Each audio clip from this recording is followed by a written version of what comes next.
The first time.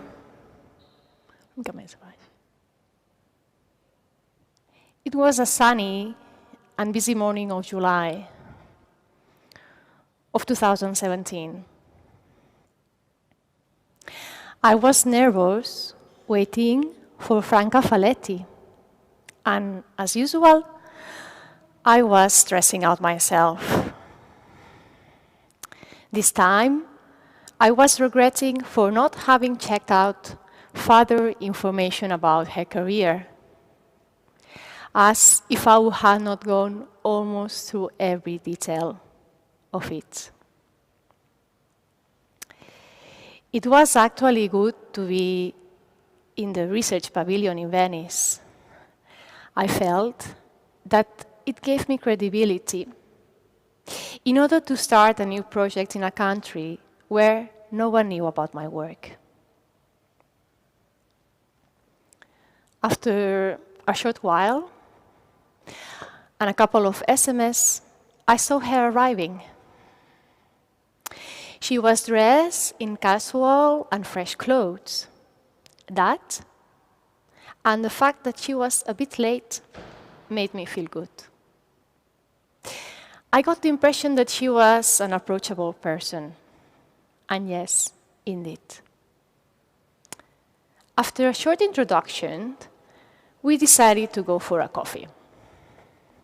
There, Franca asked me about my interest on the attack. I tried to explain her in my poor and mistaken Italian my general interests, two of my previous works, and the reasons for the new research. I was surprised about her patience for following up what I was saying, and I wondered about what she understood.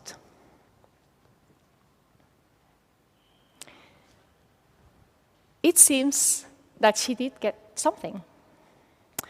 We went inside the Galleria dell'Accademia after that bad coffee in the touristic bookshop. I like how we entered in. We sneaked in through the back door.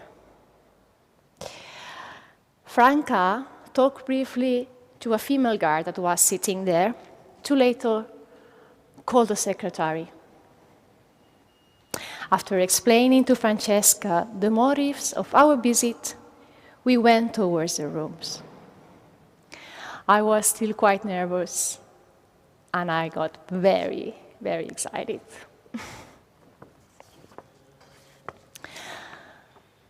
Actually, I was surprised by the fact that no memories came back from that first visit during the school trip in 1996. I remember much more the Uffizi Gallery. Did we visit the David at all?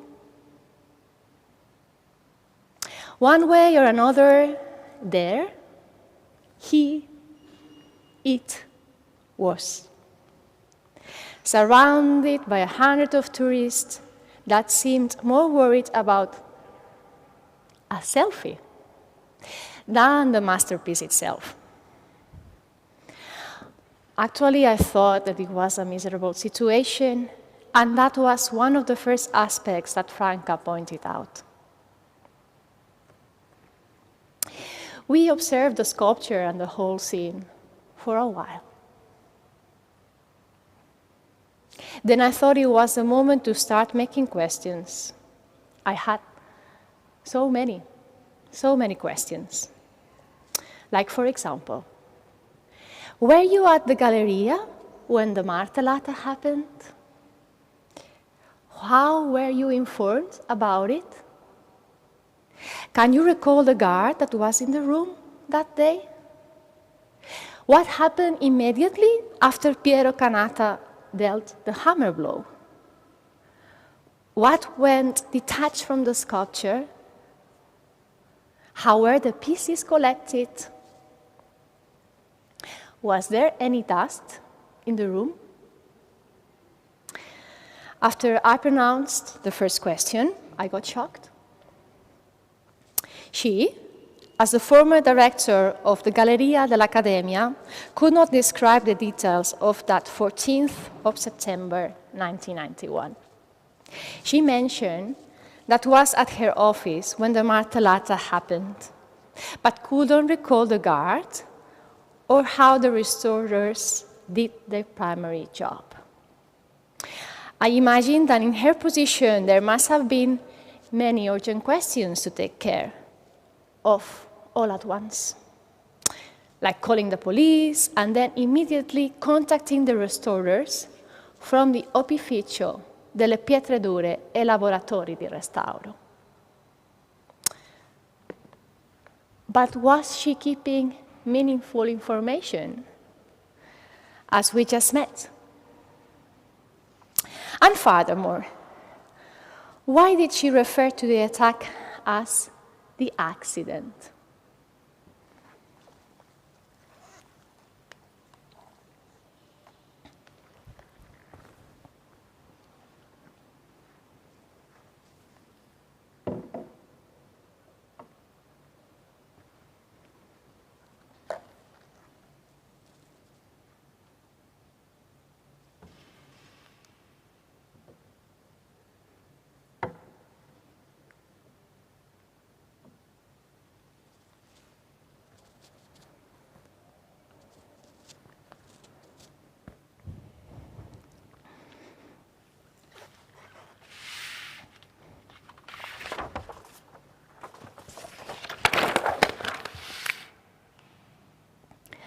Dovevo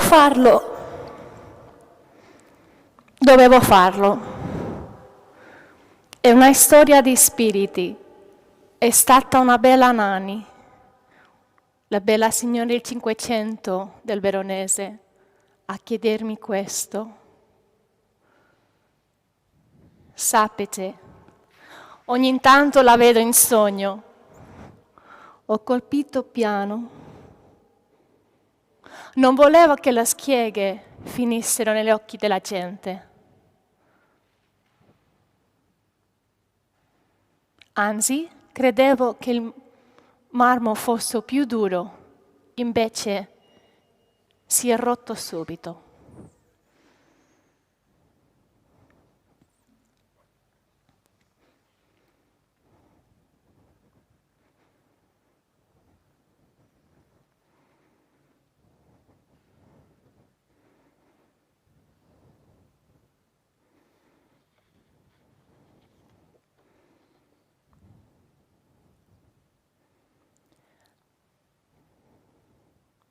Questura di Firenze, Ufficio Controllo Territorio.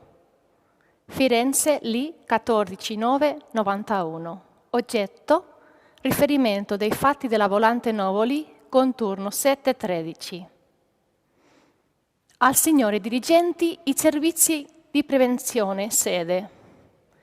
Noi, sottoscritti agenti della Polizia di Servizio, Candi Roberto, agenti di Pasquale Paolo e Balosso Giuseppe, in servizio presso la sezione volanti della locale questura, riferiamo quanto segue. Alle ore 11:45 circa, per ordine della CO, ci siamo portati in questa via Ricasoli numero 60 presso il Museo Accademia delle Belle Arti, dove segnalavano che una persona aveva danneggiato la statua David del Michelangelo. Giunti sul posto, contavamo il dottore Lenza Giovanni, direttore amministrativo, il quale ci indicava una persona sdraiata in terra davanti alla statua David, che poco prima si era resa responsabile del danneggiamento della stessa, colpendola con un martello che veniva recuperato poco distante. Il danneggiatore veniva da noi identificato per Canatta Piero, il quale veniva da noi prelevato e accompagnato presso i nostri uffici per il più a praticarsi nei suoi confronti.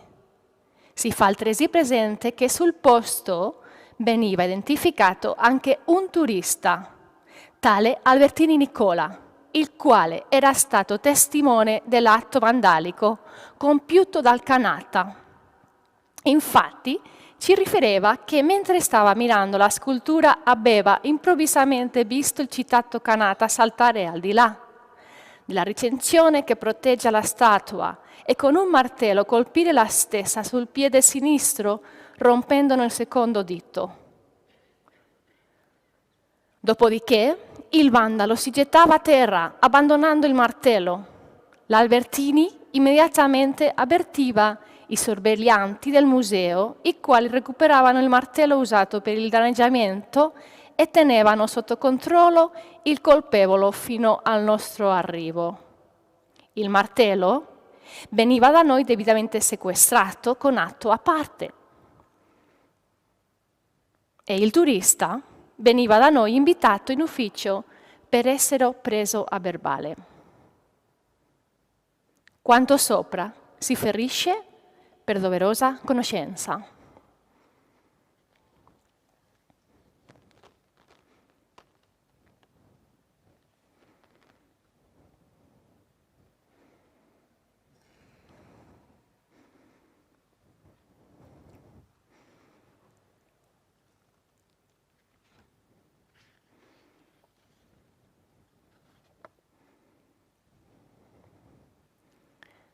Gabinetto regionale Polizia Scientifica, sezione sopralluoghi, numero Q2200-26472 di Prot.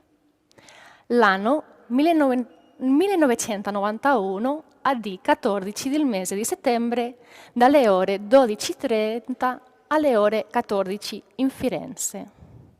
Noi, sottoscritti agenti scientifici Frongia Antonello e agenti Bandinelli Stefano, operatori tecnici addetti al Gabinetto regionale di Polizia Scientifica, preso la questura di Firenze, su richiesta dell'UCT, ci siamo recati presso la Galleria dell'Accademia, in questa via Ricasoli, numero 60, per ivi eseguire i rilievi tecnici relativi al danneggiamento perpetrato da tale Kanata Piero.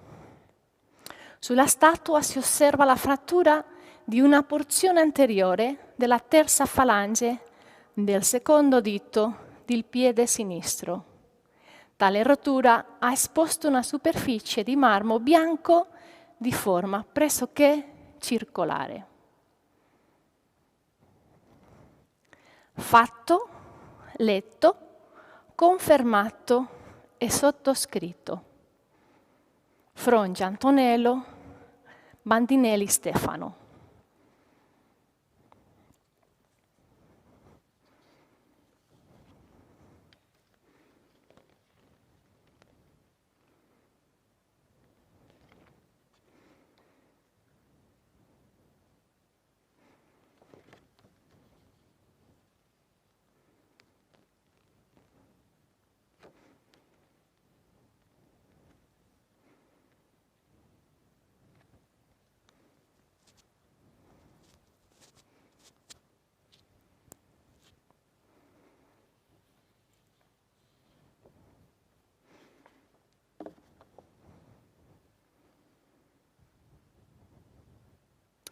Davide Michelangelo. Un restauro in punta di piedi. I frammenti recuperati sul posto erano 7. 3 di maggiori dimensioni, all'incirca quelle di una mandorla, e 4 che potremo paragonare a chicchi di caffè. Di questi ultimi, 2 apparentavano alla zona interna del dito e non risultavano attigui agli altri frammenti. Trattandosi inoltre di parti non lavorate, si è deciso di non riutilizzarli nella ricostituzione della parte danneggiata. In accordo con la direzione del museo, si è infatti mirato ad un restauro che cancellasse nei limiti del possibile gli effetti dell'aggressione subita dal David.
The mineralogical, petrographic, and physical characteristics of the marble by Fabio Frattini. Two fragments of the statues, left toe F1, F3, were used to carry out mineralogical and petrographic analysis and to determine the main physical properties of the stone. The aims of the studies were to classify the marble, to determine its potential durability, to determine its state of conservation. The marble of the David consists solely of calcite. We must, however, bear in mind that this test is not fully representative of the marble's composition throughout the statues, since this type of marble generally contains unevenly distributed impurities of quartz, feldspars, micas, and pyrite. As to the marble state of conservation, we observed evident decay phenomena indicated by the widespread separation between crystals, resulting in the development of intercrystalline porosity. This porosity was caused by the thermal dilation phenomena of the calcite crystals, which in turn fostered water circulation when the statue was still outdoors and exposed to rainfall, and the development of a new porosity dissolution. The decay phenomena observed in this fragment of marble can be explained by the position of the toe, which has probably suffered greater exposure to rainwater. Moreover, it is an area of fine sculpting that created a network of microfissures. However, we must also bear in mind that the microstructure of the statue's marble, characterized by subrectilineal contacts among the grains, is particularly sensitive to thermal dilation phenomena. This is a physical alteration that causes the cohesion of the material and gives rise to the phenomenon known as marmo cotto.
All right, blinding light, all right. this light so bright.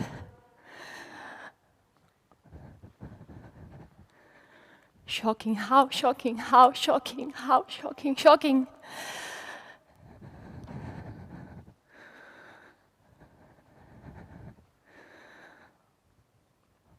Bright, blinding light, blinding light, blinding light, spinning, spinning, spinning, spinning, we were spinning, spinning.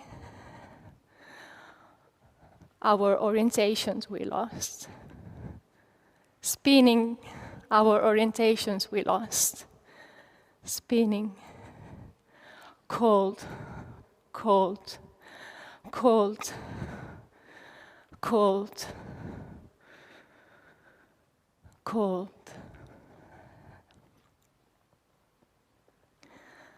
Cold. Our orientations we lost. What was that? What was that? How strange, what was that? Something gone. What was that something gone? What was that? What was that a cushion bang? What was that a cushion bang? What was that a cushion bang? What was?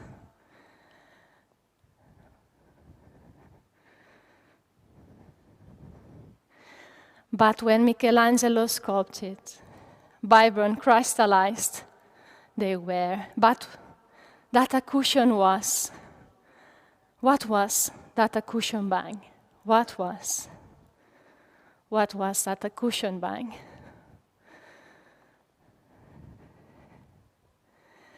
The speed calmed, smoother with the time. The spiral movement turned. Later, days later, scientists we heard went to talk to director Faletti. They came. Into sugar we could have turned if the marmocotto they hadn't solved. Weathering had made that 300 years of rain we had. Ottaroli, Ottaroli, that little holes of the marble, Ottaroli, Ottaroli, the Taroli made that. But still, the rain we miss, this tickling feeling, this tickling feeling. The water running down refreshed our crystals were. The water running down, the water running down, the water running down, refreshed the crystals were.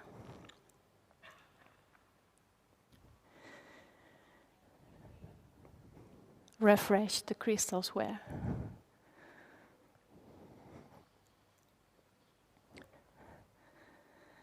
Now,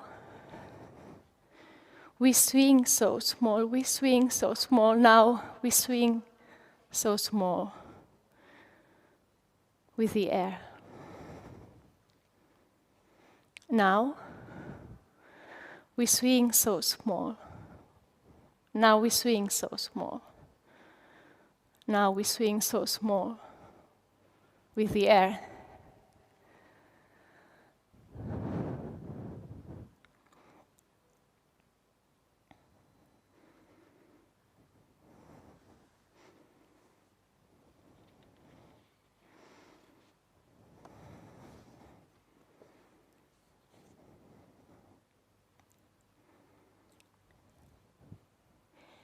We have a long history, but are contemporary.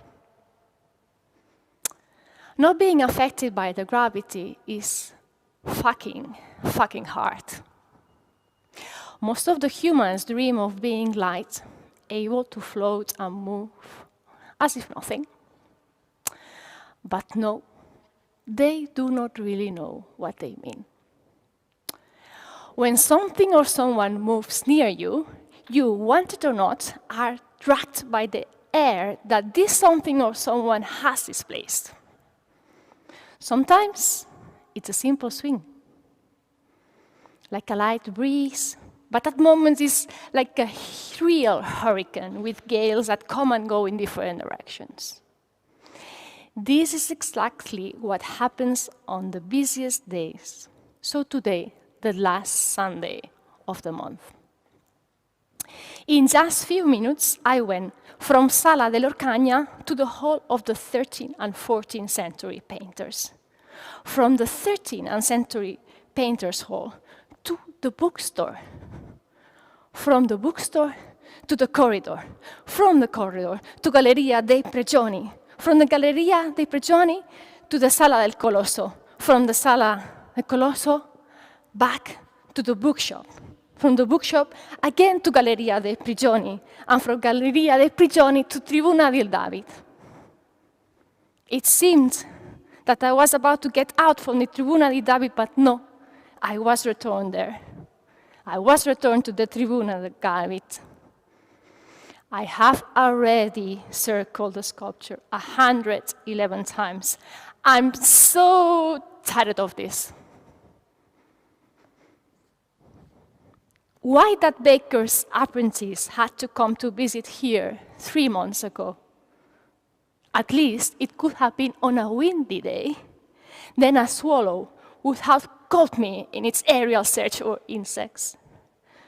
But no, here I am among these microparticles of marble,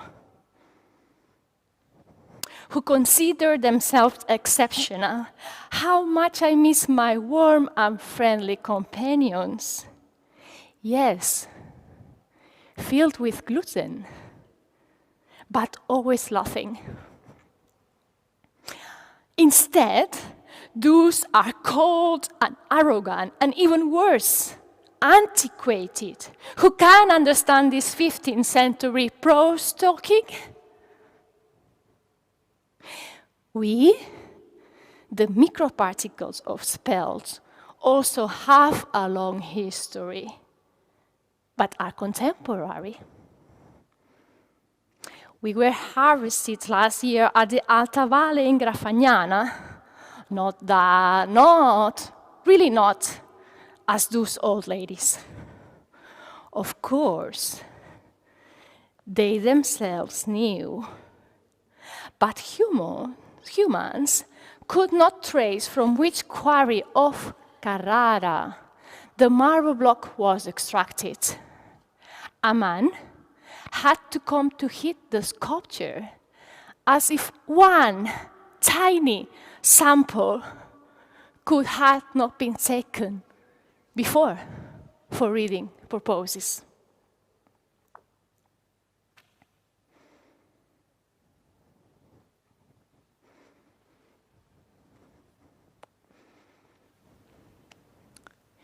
New Materialism of Dust by Jussi Parikka. Each particle of dust carries with it a unique vision of matter. Movement, collectivity, interaction, affect, differentiation, composition, and infinite darkness. A crystallized database or a plot ready to combine and react, to be narrated on and through something.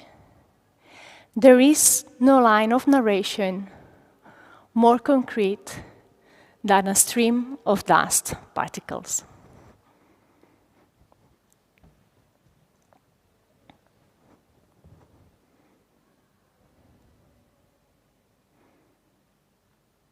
Gracias.